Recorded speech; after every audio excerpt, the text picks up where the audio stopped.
Hey guys, how you guys doing? Hoping you had a wonderful Monday and a wonderful weekend as well. We're back at you with some more news. We're getting multiple sources telling us that North Korea has begun conducting unprecedented evacuation and blackout drills in cities and towns on their eastern border next to the sea. As rising tensions have begun to mount, and they've been mounting for months now, between North Korea and the United States, and they're only rising from here, guys. Another thing we want to talk about was on Saturday, U.S. Defense Secretary James Mattis was at the DMZ, stating North Korea has accelerated the threat that it poses to its neighbors and the world through its illegal and unnecessary missile and weapons programs.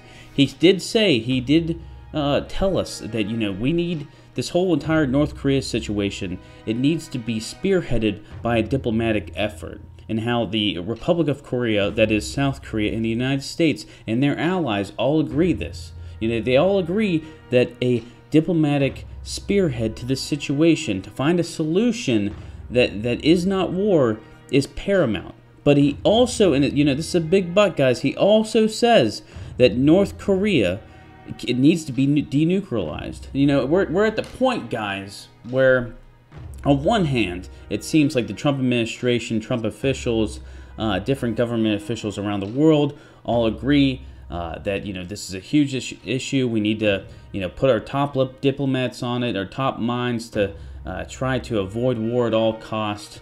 But at the same time, we're doing these massive military movements. We're saying that there cannot be a North Korea with nuclear weapons. How, top priority is, taking away these nukes from North Korea. We've heard from North Korea. They stated time and time again. We've stated time and time again, North Korea is not going to give up their missile program or their nuclear program. The best option we have at this point is a freeze-for-freeze option, and that's a terrible option. It's an option that the Trump administration has said time and time again they will not allow. So it seems at this point, guys, that war is inevitable. It seems like North Korea is getting ready for it with these evacuations. We had about, a month ago, the KCNA came out and stated that generals within the North Korean military forces told soldiers to prepare for war, to steal food if necessary. We're seeing different deployments around the Korean area of operations, including 3 aircraft carriers, different bombers from the United States. You see multiple different nations getting ready for it. Prime Minister Abe from Japan, he was reelected in pretty high fashion, and he wants to reform the Japanese military. It seems like he's becoming more and more of a warmonger, trying to get Japan ready for the offensive against North Korea. So the whole entire area is on edge at this point, and Trump is set to visit this region next month, so it'll be interesting to see what happens. We're also hearing word that North Korea may test another missile when Trump does arrive, to coincide with his visit in Asia. So that's something we have to watch as well.